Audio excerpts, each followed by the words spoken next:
Hello everyone, आप सभी का स्वागत है आपके अपने यूट्यूब चैनल वायम के एजुकेशन क्लास पर। फ्रेंड्स, तो आज हम पढ़ने वाले हैं क्या? आज हम पढ़ेंगे जीन पियाजे का संज्ञानात्मक विकास सिद्धांत। फ्रेंड्स, इससे पहले संज्ञानात्मक विकास सिद्धांत के बारे में हमने पढ़ लिया है। आज जो हमने आपको 4 अवस्थाएं इसकी बताई थी, कितनी? 4 मुख्य अवस्थाएं बताई थी। उन अवस्थाओं को डिटेल में एक एक करके बहुत ही अच्छी तरीके से हम समझेंगे। अगर आपने हमारे साथ पढ़ लिया तो कभी भी जीन पियाजे का संज्ञानात्मक विकास सिद्धांत, उसकी जो 4 अवस्थाएं हैं वो आप नहीं भूलेंगे। आज हमने सेल्फ नोट्स से फ्रेंड्स ये किया है रिकॉर्ड, जो कि बहुत ही शॉर्ट में और बहुत अच्छी तरीके से है। फ्रेंड्स, जल्दी जल्दी हम इसको करते हैं, पढ़ते हैं फ्रेंड्स। और आपको बता दें, हमारे चैनल पर कंप्लीट एजुकेशन सब्जेक्ट पढ़ाया जाता है, चाहे फिर वो एमएड हो, बीएड हो, एमए, बीए, सभी के लिए, बीएड, बीटीसी और डीएलएड, बीएलएड, सभी में जिनके में ये टॉपिक होता है वो अगर हमारे साथ जुड़ के पढ़ते हैं तो बहुत अच्छी तरीके से बेहतर तैयारी कर सकते हैं। और ख़ास करके यूजीसी नेट के लिए इस समय हमारे चैनल पर सिलेबस प्रोवाइड किया जा रहा है। फ्रेंड्स, तो उसके लिए ये यूनिट है 3rd। इस समय हम 3rd यूनिट पढ़ते हैं। 1st यूनिट पढ़ते हैं शाम के टाइम हम 4 बजे के बाद 4:30 पे। फ्रेंड्स, उसके बाद में देखिए जल्दी से वीडियो को करते हैं स्टार्ट। क्या है जीन पियाजे का संज्ञानात्मक विकास सिद्धांत? तो फ्रेंड्स, आप चैनल को कर लीजिए सब्सक्राइब और वीडियो को लाइक कर लिया करिए। फ्रेंड्स, चैनल को सब्सक्राइब अवश्य कर लिया करिए। यकीन मानिए ये थ्योरी आपको बहुत अच्छी तरीके से एकदम क्लियर कॉन्सेप्ट में समझ में आएगी। और ये टॉपिक बहुत ही इंपॉर्टेंट होने वाला है। यहाँ से प्रश्न किसी भी एग्जाम में जिनमें एजुकेशन से रिलेटेड कुछ होता है वहाँ पे पक्का होता ही है, प्रश्न मिलेगा ही आपको देखने को इन अवस्थाओं से। तो देखिए कितनी 4 अवस्थाएं हैं। पहली अवस्था कौन सी है? संवेदी पेशी अवस्था। इसको संवेदी गामक अवस्था भी कहते हैं और इंद्रियजनित अवस्था भी इसी को कहते हैं। पहली अवस्था को, इसका समय होता है जन्म से लेके 2 वर्ष तक। फ्रेंड्स, जन्म से लेके 2 वर्ष तक इसका समय होता है। सेकंड अवस्था है पूर्व या प्राक संक्रियात्मक अवस्था। ये होती है 2 से 7 वर्ष तक। फ्रेंड्स, पहले हम चारों अवस्थाएं देख लेते हैं कौन कौन सी है, उसके बाद में एक एक करके डिटेल में अभी हम पढ़ते हैं। फ्रेंड्स, तो 3rd है मूर्त या ठोस संक्रियात्मक अवस्था। इसका समय होता है 7 से 11 वर्ष तक। 7 से, ये अगर आपको समझ में नहीं आ रहा है तो आप कमेंट्स भी कर सकते हैं। मतलब वैसे तो आ रहा होगा, लेकिन जो सेल्फ नोट्स से है, राइटिंग समझ में ना आए तो फिर से टाइप करके भी कर सकते हैं। फ्रेंड्स, वैसे समझने की कोशिश करिए, पूरा समझ में आएगा। हमारी बातों को ध्यान से सुनिए, बाकी आप अपने आप इसको सेल्फ नोट्स बना सकते हैं स्क्रीनशॉट लेके। फ्रेंड्स, तो चौथी अवस्था है अमूर्त या औपचारिक संक्रियात्मक अवस्था। इसका समय है 11 वर्ष से ऊपर। इंग्लिश में कहते हैं फॉर्मल ऑपरेशनल स्टेज। फ्रेंड्स, तो ये हैं 4 अवस्थाएं। पहली अवस्था संवेदी पेशी अवस्था या गामक अवस्था या इंद्रिय जनित अवस्था। ये तीनों एक ही होती, कोई भी नाम दिया होगा और इसके गुण पूछ लिए जाएंगे। इसमें कुछ गुण दे दिए जाएंगे, पूछ लिया जाएगा ये किस अवस्था का है। तो आप अगर बहुत अच्छी तरीके से हमारे साथ जुड़ के पढ़ें तो कर पाएंगे। तो इसका समय क्या है? जन्म से 2 वर्ष। दूसरी का समय है 2 से 7 वर्ष, जो कि है प्राक संक्रियात्मक अवस्था। 3rd है मूर्त या ठोस संक्रियात्मक अवस्था, 7 से 11 वर्ष। और 4th है अमूर्त या औपचारिक संक्रियात्मक अवस्था। फ्रेंड्स, तो ये हैं अवस्थाएं। इसके बाद में देखिए इनका डिटेल। देखिए, पहली संवेदी पेशी अवस्था जो हमने अभी बताई थी आपको, संवेदी गामक अवस्था, इंद्रिय जनित गामक अवस्था, इन तीनों नामों से इसको संबोधित करते हैं। फ्रेंड्स, कोई भी इनमें से नाम दे दिया जाए, चाहे संवेदी पेशी अवस्था, ये चीज़ें ध्यान रखना है आपको, संवेदी गामक अवस्था, इंद्रिय जनित गामक अवस्था। तो आप समझ लीजिए ये पहली अवस्था है। कौन सी? 2 से, जन्म से 2 वर्ष। इसमें देखिए बच्चे क्या करते हैं, इस अवस्था में बच्चों का विकास इंद्रियों की सहायता से होता है। फ्रेंड्स, इसमें सहज क्रिया गामक प्रतिवर्त क्रिया का विकास होता है। पियाजे ने इस अवस्था को 6 उप अवस्थाओं में विभाजित किया है। तो देखिए 6 उप अवस्थाएँ क्या हैं और उनमें बच्चा क्या क्या करता है, ये चीज़ें हैं। तो 6 उप अवस्थाएँ क्या हैं, देखिए इसकी मेन जो बात है, इसका नाम और कौन से वर्ष में होती है, कितने जन्म से 2 वर्ष, ये याद रखना है आपको। तो देखिए पियाजे ने 6 उप अवस्थाएँ कौन कौन सी बताई हैं। नंबर 1 है प्रतिवर्त क्रियाओं की अवस्था, ये जन्म से 30 दिन तक होती है। सेकंड है प्रमुख वृत्तीय क्रियाओं, ये 1 से 4 माह तक फ्रेंड्स। थर्ड देखिए बताई है गौड़ वृत्तीय, ये 4 से 8 माह तक। फोर्थ बताई है स्कीमा या सामंजस्य अवस्था, इसको ये कितनी होती है, देखिए 6 से 12 माह तक। फिफ्थ है तृतीय या वृत्तीय प्रतिक्रियाओं की अवस्था, ये 12 से 18 माह मतलब 1.5 वर्ष तक, 1 से 1.5 साल। मानसिक संयोग की अवस्था, ये देखिए 18 माह से 24 माह तक। तो देखिए फ्रेंड्स ये 6 उप अवस्थाएँ बताई हैं प्रथम अवस्था की इन्होंने। उसके बाद में देखिए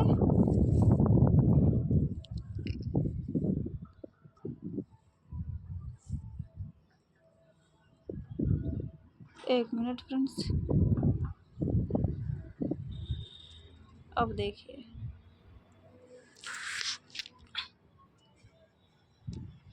18 से 24 माह के शिशु को क्या होता है वस्त। अब देखिए ये बातें ध्यान देने की हैं। 6 उप अवस्थाएँ जो थी उनका नाम रटने की ज़रूरत नहीं है। आपको क्या करना है, जो मेन पहली अवस्था है संवेदी कामक अवस्था, पेशीय अवस्था, ये इसका नाम याद रखना। जन्म से 2 वर्ष तक होती है, ये याद रखना। अब देखिए उसमें क्या क्या चीज़ें आती हैं वो आपको याद रखना। क्या चीज़ें, देखिए आपने उसकी उप अवस्थाएँ जो पढ़ी थी उन्हीं के अंदर जो लास्ट वाली पढ़ी थी 18 से 24, देखिए तो आपको ये भी 18-24 भी ना याद रहे तो ये याद रहे कि ये पहली जो मुख्य अवस्था थी संवेदी कामक अवस्था, जन्म से 2 वर्ष, उसके अंदर के ये गुण हैं। ये गुण आपको दे दिए जाएंगे, पूछ लिए जाएंगे किस अवस्था के हैं, या अवस्था होगी पूछ लिया जाएगा ये गुण किसका है। किसी प्रकार से A to Z कैसे भी घुमा के आ सकता है, लेकिन अगर आपने चारों अवस्थाएं बहुत अच्छी तरीके से पढ़ी हैं तो आप कैसे भी प्रश्न उलट फेर करके दिया जाए आप उसको कर ले जाएंगे। तो देखिए क्या होता है, 18 से 24 माह के शिशु में वस्तु स्थायित्व के गुण आ जाते हैं। वस्तु स्थायित्व, अब यहाँ पे देखिए समझने की बात है ये है कि वस्तु स्थायित्व होता क्या है। इसका मतलब है कि इस एज का जो बच्चा होता है 18 से 24 मतलब प्रथम अवस्था जो आपने पढ़ी है उसके अंदर हम पढ़ रहे हैं। तो वस्तु स्थायित्व का गुण मतलब जैसे मान लीजिए कोई बच्चा खिलौना खेल रहा है और अगर वो खिलौना या कोई चीज़ उसके हाथ से आप ले लेते हैं, छुपा लेते हैं, तो भी वो क्या करेगा कि ढूंढने की कोशिश करेगा कि वो चीज़ कहाँ है। तो वस्तु स्थायित्व के गुण आ जाते हैं बच्चे में, ये चीज़ है। मतलब अगर वो चीज़ बच्चे के सामने से हटा ली जाए तो भी थोड़ी देर के लिए वो उसके बारे में सोचेगा कि वो चीज़ अमुक चीज़ कहाँ है, ये है वस्तु स्थायित्व का गुण। और देखिए 2 वर्ष के शिशु में क्या होता है, विकेंद्रीकरण के गुण आने शुरू हो जाते हैं। वस्तु स्थायित्व क्या होता है, देखिए अभी हमने यहीं पे आपको बता दिया, लेकिन फिर से देखिए जो वस्तु, फिर से यहाँ डिटेल में भी हमने नोट्स में टाइप कर रखा है फ्रेंड्स, क्या कि जो वस्तु सामने नहीं होती है परंतु बच्चा उसका अस्तित्व स्वीकार करता है कि नहीं। जैसे कि अभी मैंने बताया अगर खिलौना आपने उससे छुपा दिया तो भी क्या करेगा कि बच्चा मन में सोचता रहेगा। ये 18 से 24 वर्ष का प्रथम अवस्था का जो छोटा बच्चा है वो सोचता रहेगा कि वो चीज़ कहाँ है, उसके बारे में सोचता रहेगा, ये है। और विकेंद्रीकरण क्या है, देखिए वस्तु के वास्तविक स्वरूप को समझना। तो ये चीज़ें हैं फ्रेंड्स। उसके बाद में नेक्स्ट देखिए सेकंड अवस्था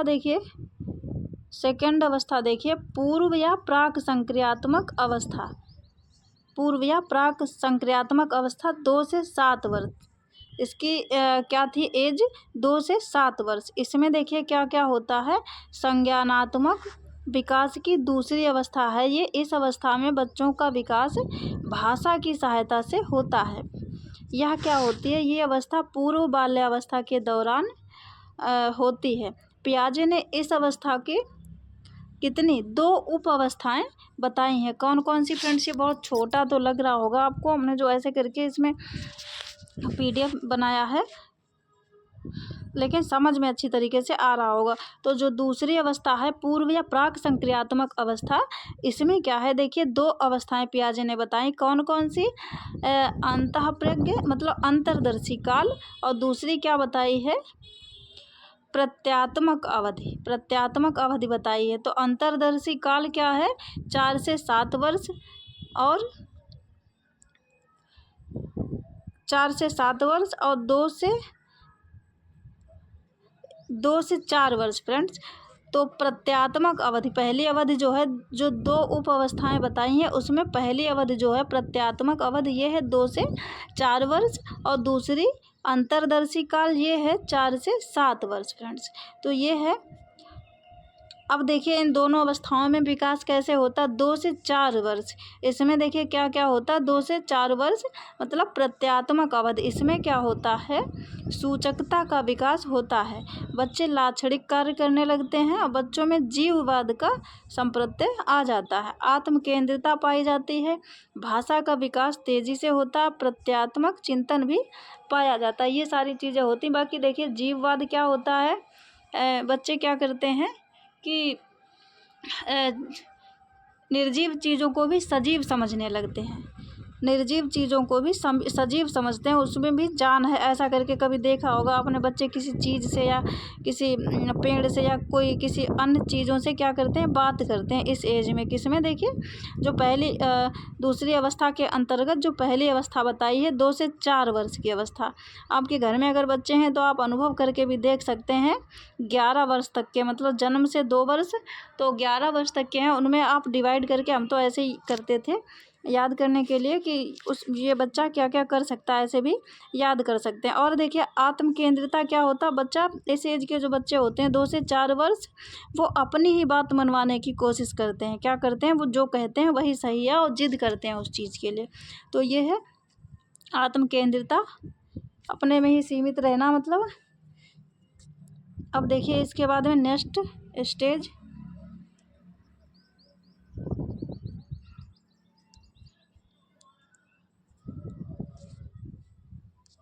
देखिए जीववाद क्या था? अभी मैंने बताया था, निर्जीव चीज़ों को प्रत्यक्ष समझना, वो अभी यहाँ से हट गया। उसके बाद में देखिए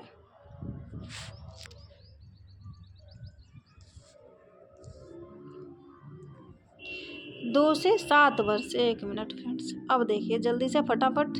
2 से 7 वर्ष अंतर्दर्शी अवस्था, जो दूसरी अवस्था जो हम पढ़ रहे थे उसी के अंतर्गत दो उप अवस्थाएँ जो बताई थी। कौन सी? 2 से 4 वर्ष, और दूसरी अंतर्दर्शी, वो 2 से 4 प्रत्यात्मक अवस्था बताई थी, और 4 से 7 अंतर्दर्शी अवस्था दूसरी अवस्था के अंतर्गत जो हम पढ़ रहे थे। 2 अवस्थाएं।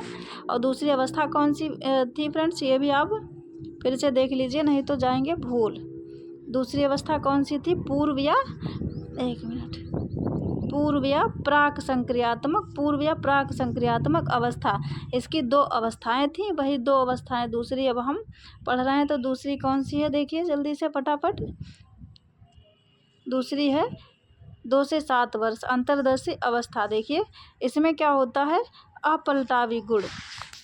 बच्चे में क्या होता है? अपलटावी गुण। इसका मतलब क्या है? देखिए 4 से 7 वर्ष की जो अवस्था हमने बताई है दूसरी, तो उसमें अपलटावी गुण, मान लीजिए जैसे कोई थोड़ा सा कोई लिक्विड है, मान लीजिए पानी ही है, आपने किसी एक बर्तन में रखा और जिसमें जैसे ग्लास में लिया, फिर किसी बड़े बाउल में लिया, उसको पलट दिया, तो बच्चे को क्या लगेगा कि उसमें ज़्यादा है। बच्चे ये नहीं कर पाएंगे कि ये उतना ही चीज़ है। अगर उसका आकार बढ़ जाता है तो उनको लगेगा ये चीज़ ज़्यादा है, इसमें अंतर नहीं कर पाते हैं। तो ये है अपलटावी गुण।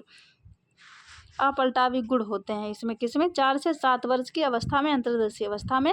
और या ये अंतर्दर्शी 4 से 7 ना पूछा जाए, प्रत्यात्मक ना पूछा जाए, तो मेन बात है कि ये तो ज़्यादा ही गहरी चीज़ें होंगी। जो दूसरी अवस्था आपने पढ़ी है प्राक संक्रियात्मक अवस्था और अंतर्दर्शी अवस्था जो जिसके अंदर है वो अवस्था, उसके अंदर अपलटावी गुण होते हैं।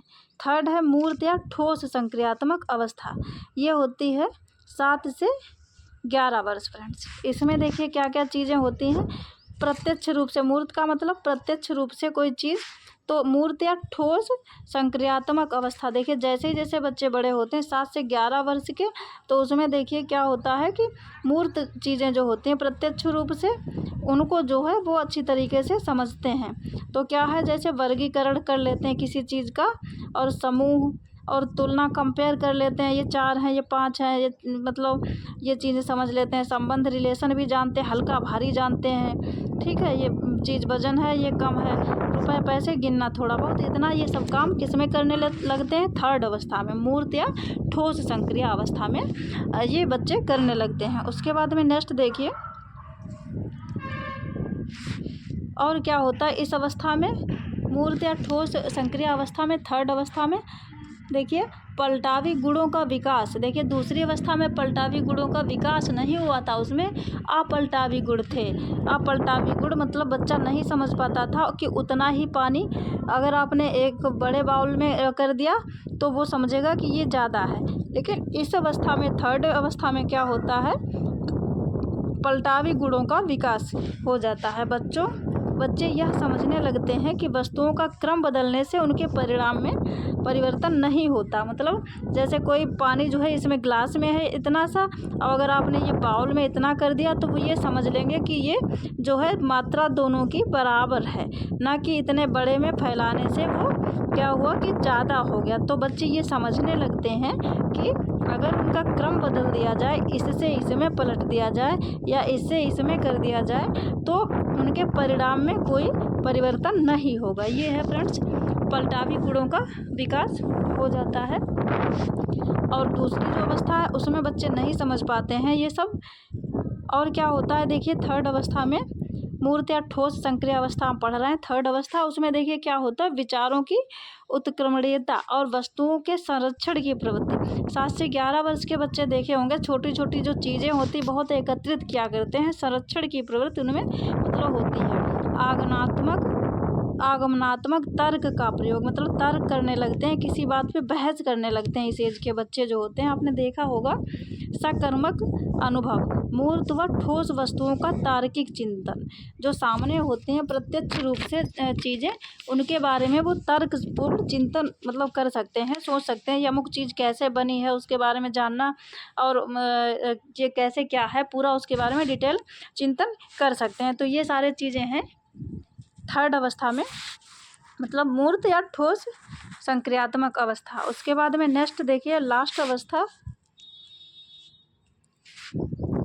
ये देखिए अमूर्त औपचारिक संक्रिय अवस्था। इसमें देखिए क्या होता है फ्रेंड्स, इस अवस्था में सर्वाधिक बौद्धिक क्षमताओं का विकास। ये देखिए लास्ट अवस्था है, इसकी एज क्या है कि 11 वर्ष से ऊपर, 11 वर्ष से ऊपर। देखिए आपने अनुभव भी किया होगा, 1 मिनट, कि जब बच्चा 11 ईयर को क्रॉस कर जाता है, धीरे धीरे बड़ा होने लगता है, तो ये लास्ट अवस्था है। तो उसमें क्या करता है कि उसमें बौद्धिक क्षमताओं का विकास होने लगता है, समस्या समाधान के गुण भी आने लगते हैं। कोई छोटी मोटी समस्या है उसका सॉल्यूशन भी बच्चे करने लगते हैं।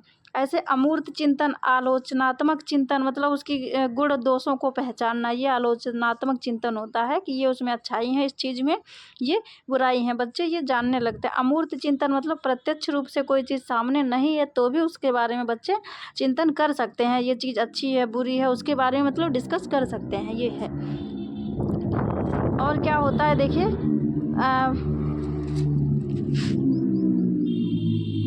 परिकल्पक चिंतन, परिकल्पनात्मक है फ्रेंड्स, यहाँ कल्पनात्मक चिंतन, ये इसमें साहित्यिक रचना भी करने लगते हैं, मतलब कोई कहानी लिखना, इस तरीके के गुण भी बच्चे में आ जाते हैं।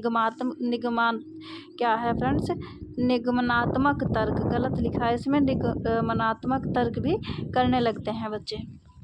तो ये चीज़ें हैं फ्रेंड्स पियाजे के संज्ञानात्मक विकास की चारों अवस्थाएं। आई होप आपने चारों अवस्थाएं बहुत अच्छी तरीके से समझ ली होंगी, अगर हमारी बातों को ध्यान से आपने समझा होगा तो फ्रेंड्स बस आज के लिए इतना ही, मिलते हैं नेक्स्ट वीडियो में, तब तक के लिए बाय, टेक केयर फ्रेंड्स। अगर आपको हमारी वीडियो पसंद आए तो वीडियो को लाइक कर लीजिए और चैनल को भाई सब्सक्राइब अवश्य कर लीजिए। आपको बता दें हमारे चैनल पर कंप्लीट एजुकेशन सब्जेक्ट आपको मिलेगा। देखिए एजुकेशन सब्जेक्ट में चीज़ें सारी वही होती हैं, बस ये है कोई चीज़ जैसे बीएड में वही चीज़ फर्स्ट पेपर में है, किसी और यूनिवर्सिटी में वही चीज़ क्या हुई कि थर्ड पेपर में हो गई, इतना अंतर हो सकता है। बाकी अलग अलग यूनिवर्सिटीज़ में भी चीज़ें एजुकेशन सब्जेक्ट में वही होंगी, कुछ थोड़ा बहुत चेंज करके। बाकी टॉपिक वाइज आप अपना टॉपिक अगर जानते हैं तो आप अच्छी तरीके से हमारे साथ बेहतर तैयारी कर सकते हैं फ्रेंड्स।